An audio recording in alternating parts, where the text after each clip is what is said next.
और जब स्टे हुआ तो इनका एडवोकेट जनरल तक खड़ा नहीं हुआ। कमलनाथ जवाब देना पड़ेगा, बच नहीं सकते। हर कदम पर तुमने ओबीसी को धोखा दिया है, सस्ती लोकप्रियता के लिए, वोटों के लिए आप झुंझुना पकड़ाने की कोशिश करते हो।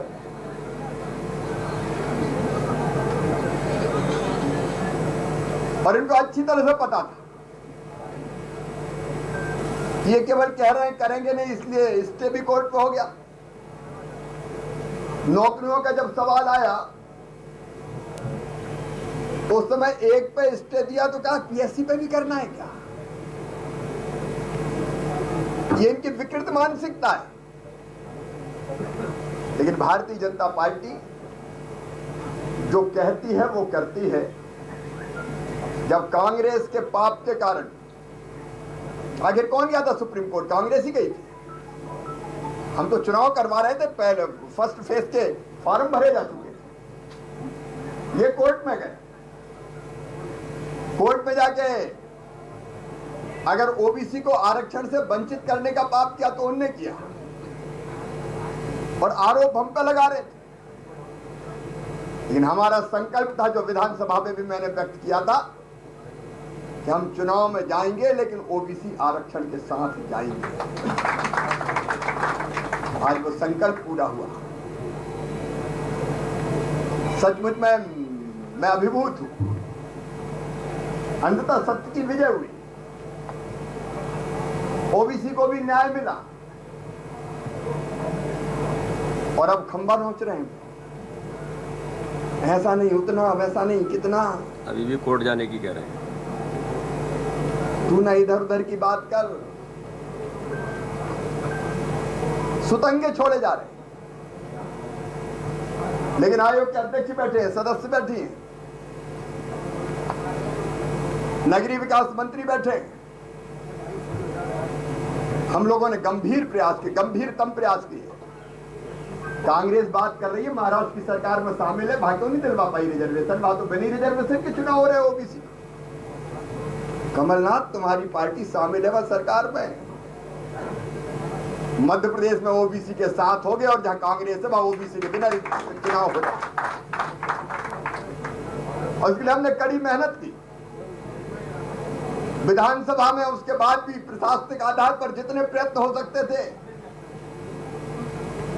वो सारे प्रयत्न इसी बात के लिए थे कि ओबीसी के बिना चुनाव ना। और अंततः मैं भाव को धन्यवाद दूंगा, हमारे ओबीसी कमीशन ने, पूरी टीम ने, आप लोगों ने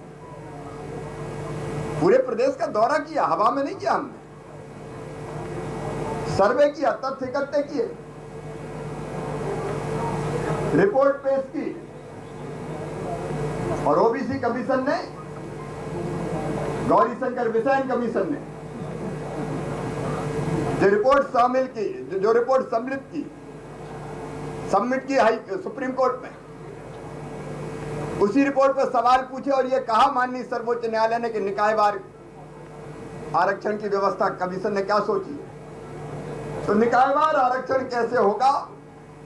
सुप्रीम कोर्ट के निर्देशों के अनुसार ये वैज्ञानिक ढंग से, साइंटिफिक तरीके से कोर्ट में हमने किया, और उसी का परिणाम है कि माननीय सर्वोच्च न्यायालय ने हमारे तथ्यों को सही माना, और फिर ये कहा कि ओबीसी कमीशन के रिपोर्ट के आधार पर जो उन्होंने सिफारिश की है निकायवार, अब उसी के आधार पर ओबीसी के साथ चुनाव होगा। ये सचमुच ऐतिहासिक दिन है,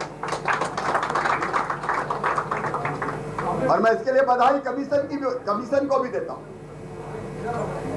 भूपेंद्र जी बैठे दिन और रात भिड़े रहे, हमारी पूरी टीम, विधि मंत्री जी सहित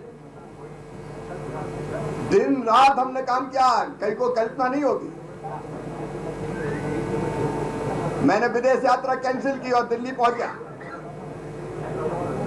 और जो तैयारियां हो सकती थी दिन और रात वहां से भी की और यहां से भी की, और उसी का परिणाम है कि आज सत्य की विजय हुई है। अब हम ओबीसी के आरक्षण के साथ चुनाव के मैदान में जाएंगे और जैसा हमारे अध्यक्ष जी ने कहा भी कि संकल्प हमारा यही था कि न्याय हम देंगे, सबको न्याय। और इसलिए उन्होंने कह दिया था, हमने तय किया था कि जरा भी कहीं कोई, क्योंकि थोड़ा बहुत तो रहता है कि फैसला क्या आए, तो हमने कहा था कि टिकट में हम रिजर्वेशन दे देंगे, टिकट दे के हम कमी पूरी करेंगे। लेकिन आज सर्वोच्च न्यायालय के न्याय से,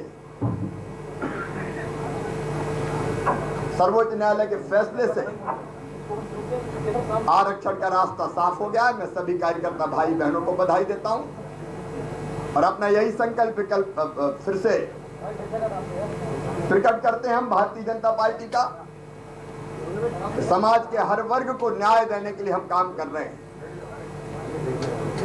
और सब समाज को लिए साथ में आगे है बढ़ते जाना। इसी मंत्र को लेकर हम आगे बढ़ेंगे। आज का दिन किसानों के लिए भी ऐतिहासिक है। अभी 1700 करोड़ रुपया खाते में डलना है। कल 22,000 करोड़ के कार्यों का लोकार्पण, भूमि पूजन। कमलनाथ दादा आप तो कहते थे पैसे ही नहीं है, पैसे ही नहीं है, हम कह रहे कमी नहीं है।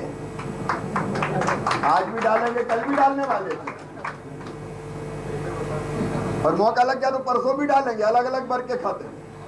प्रधानमंत्री आवास 27 लाख प्लस, प्रधानमंत्री आवास योजना हो, प्रधानमंत्री किसान सम्मान निधि, मुख्यमंत्री किसान कल्याण निधि, PM street vendor, CM street vendor. कल मछुआरे भाई बहन आने वाले हमारे, उनको भी सौगातें देने वाले। सुन लो मध्य प्रदेश के सभी बहनों और भाइयों, कोई वर्ग नहीं बचेगा। सबका कल्याण करते हुए, जीवन स्तर उठाते हुए भारतीय जनता पार्टी की सरकार आगे बढ़ेगी और प्रधानमंत्री जी के नेतृत्व में जो वैभवशाली, गौरवशाली, संपन्न और शक्तिशाली भारत का निर्माण हो रहा है, आत्मनिर्भर भारत, उसके लिए आत्मनिर्भर मध्य प्रदेश का निर्माण करके चैन की सांस लेगी। बहुत बहुत बधाइयां, धन्यवाद।